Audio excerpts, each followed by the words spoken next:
Hello जी, नमस्ते, good morning. तो अभी तैयार हुआ होकर देखिए, अभी कहीं जा रहे हैं एक जगह, मतलब वहाँ चल के दिखाऊंगी कि मैं कहाँ जा रही हूँ और क्या देखने जा रही हूँ, क्योंकि थोड़ा देखना ज़रूरी है। तो बहुत दिन हो गया है नहीं देखी हूँ, तो सोची कि चलो आप लोग को भी दिखा दूँ। बहुत जल्दी में भी रेडी हुई हूँ, बहुत जल्दी में जाना है। सिर्फ घर में ब्रेकफास्ट बनाई हूँ और कुछ नहीं। रात को जो सब्ज़ी बनाई थी आलू गोभी मटर का, वही सब्ज़ी है और रोटी खाली बनाई हूँ। और वो हस्बैंड तो दही चूड़ा खाए हैं और बच्चे लोग रोटी सब्ज़ी खाए हैं। तो फिर बच्चे, एक बेटी का आज एग्ज़ाम आज से शुरू हुआ है, तो एग्ज़ाम देने गई है, तो वो आ जाएगी 12 बजे तक। मैं 1-2 बजे तक आऊँगी। तो चलिए चलते हैं, फिर आपको व्यू दिखाते हैं कि मैं कहाँ जा रही हूँ। तो चलिए।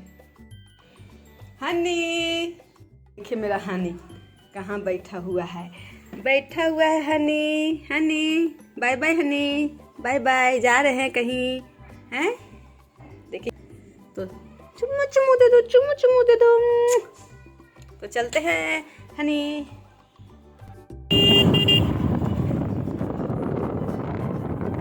तो देखिए दोस्तों, हम लोग निकल पड़े हैं। इधर का व्यू देखिए कितना सुंदर, दम हरा हरा हरियाली छाया हुआ है पूरा। इस समय गेहूं, चने, खेसारी सब बोए हुए हैं, सरसों। तो बहुत अच्छा मौसम लग रहा है। देखिए कितना अच्छा, धूप भी तेज उगे हुए हैं। धूप भी बहुत अच्छा लग रहा था, ठंडी नहीं लग रही थी। ऐसे तो बहुत ठंडी का मौसम चल रहा है, पर धूप निकलते हैं तो ठीक लगता है। तो देखिए कितना अच्छा, यहाँ तो पावर प्लांट भी लगा हुआ है और कितना अच्छा हरियाली है। तो देखिए चल पड़े हैं अपने मंजिल पर। तो चलिए मंजिल पर जाके दिखाते हैं कि मैं कहाँ आई हूँ। तो देखिए दोस्तों, मैं आ गई हूँ वहाँ जहाँ आना था। तो चलिए आप लोग को दिखाती हूँ कि कहाँ आना था मुझे। तो देखिए बगल में घर दिख रहे हैं, बगल में खेत भी दिख रहे हैं। ये देखिए, ये देखिए चना का खेत है। तो मैं यहाँ से थोड़ा साग खोटूँगी और साग बनाऊँगी घर पे। और दिखाती हूँ, बगल में काम भी हो रहा है। तो ये देखिए बगल में घर का काम भी हो रहा है। तो मेरा यहाँ पर थोड़ा सा कुछ ज़मीन है, तो वही देखने आई थी। तो देखिए अब मतलब घर मेरा भी काम लगाना ज़रूरी है। मतलब खाली ऐसे घेरवाना है, मतलब कि प्लिंथ करना, नहीं तो होता है ना कि इधर उधर चला जाता है, कोई बाउंड्री करता है तो चला जाता है। तो वही देखने आई थी कि कैसा है, वो यहाँ का माहौल क्या है ना है। तो यही है भविष्य का कुछ जुगाड़, बच्चों को भविष्य के लिए जुगाड़ मैं मतलब धीरे धीरे करते रहती हूँ। तो वही सब में मैं इन्वेस्ट करती हूँ कि आगे चल के काम आए, आगे चल के भविष्य में बच्चे लोग को कभी दुख ना झेलना पड़े। तो चलिए साग खोट लेते हैं, फिर उसके बाद आपसे मिलते हैं, दिखाती हूँ कि साग मैं कैसे खोटती हूँ। तो चलिए दिखाते हैं।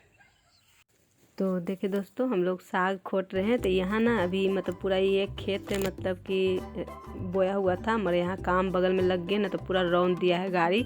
तो कहीं कहीं गिट्टी उट्टी के पास था साग ढेर सारा हुआ। तो हम लोग सोचे पहले यहीं खोट लेते, उसके बाद खेतों में से खोट लेंगे, क्योंकि हमको बहुत दया आ रहा था कि ये पूरा 1-1.5 कट्ठा का प्लॉट था। यहाँ पूरा अच्छा से बोया होगा, जो भी बोया होगा। तो पूरा रौंद दिया है, गिट्टी और बालू गिरा है। तो हम लोग को पूरा दया रही थी, तो पहले यहाँ की खोट ली हूँ। और यहाँ भी मेरा भी मतलब 1 कट्ठा ज़मीन है, यानी 3 डिसमिल के करीब। तो ही हम लोग बीच बीच में देखने आते हैं कि कोई मतलब जो घेरा रहे हैं, तो कहीं हम लोग का ज़मीन ना हथिया ले, तो देखना पड़ता है। तो बीच बीच में आते हैं।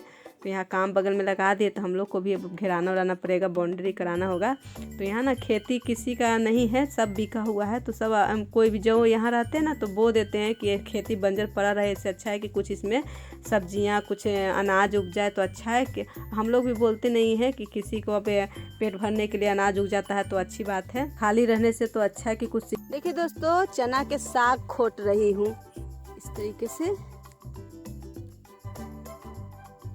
तो इस तरीके से सिर्फ साग को, ये जो चना का साग है इसका सिर्फ फुनगी ये तोड़ा जाता है। तो सीधे मैं फुनगी तोड़ूंगी, क्योंकि जब ये साग ना खोटना ज़रूरी रहता है। इसलिए ज़रूरी रहता है कि जब हम एक फुनगी खोटेंगे ना, तो इसमें से और 4 फुनगी उपजेंगे। इसलिए इसका पहला एक खोटा जाता है। तो इसका साग ना बहुत ही लाजवाब लगती है, बहुत ही लाजवाब चने की साग। तो चलिए इस सब का भी आपको साग की रेसिपी शेयर करूंगी। देखिए इस तरह के सिर्फ मैं फुनगी तोड़ रही हूँ। ये खींचा खींचा होते हैं, एकदम मुलायम मुलायम। और देखिए सरसों भी बीच बीच में रोपा हुआ है, देखिए सब। इसे भी ले लेते हैं। जब पत्तियाँ तोड़ते हैं ना तो पत्तियाँ आव भी होते हैं सरसों के, इसी तरीके से इसका भी जब इसका फुनगी तोड़ेंगे तो और भी ये तेज़ी से बढ़ेंगे, बहुत तेज़ी से ग्रोथ होने लगते हैं जब फुनगी इसका इस तरह से छटैया होता है। तो इसलिए गांव देहात में ना कोई चीज़ वेस्ट नहीं जाता है, बर्बाद नहीं जाता है। तो देखिए यहाँ रखते हैं और हम लोग राउंड नहीं रहे, साइड साइड में जहाँ जहाँ खाली है वहाँ वहाँ पैर रख कर चल रहे हैं। देखिए तो चलिए और भी चलते हैं बीच में। ये देखिए वो उधर खोट रहे हैं, तो उधर एक आदमी से तो संभव नहीं है खोटना, तो उधर खोट रहे हैं वो। सरसों भी तोड़ रहे, सरसों का पत्ता, साग। मैं बीच में जाके साग खोटने जा रही हूँ। तो ये सब ज़मीन में तब खरीद लेते हैं तिनका बचा करके कि बच्चों को पढ़ाई लिखाई में भविष्य में दिक्कत ना हो, इसलिए जुगाड़ करते रहते हैं। ये देखिए दोस्तों कितना अच्छा सरसों का खेत है, इसमें सरसों का फली आने लगा। ये ना पीली वाली सरसों का खेत है, देखिए इसमें ना पीला पीला लगता है। एक राई होता है जो ब्लैक ब्लैक बड़ा बड़ा होता है, ये पीली सरसों का खेत है। तो देखिए ये गोटाल गोटाल एकदम फूला फूला होता है इसमें पीली पीली सरसों, और राई वाला ना इससे पतली पतली होती है। तो देखिए कितना अच्छा लग रहा है, सुहाना खेत है। आइए देखिए इधर गेहूँ रोपा हुआ है, तो ये सब ज़मीन बिका हुआ है, सब अपना अपना लिए हुए हैं, मगर इसमें खेती वही लोग करते हैं जिनको पहले था, ना तो दूसरे कोई कर लेते हैं।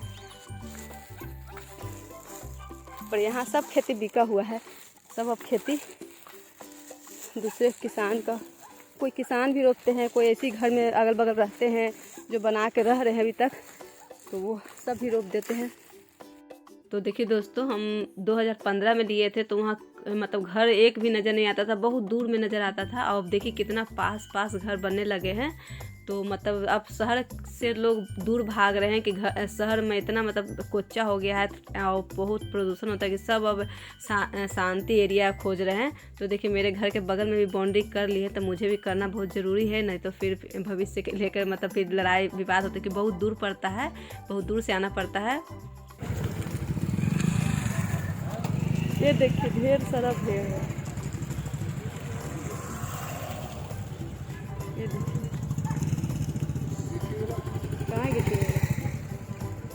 आगे।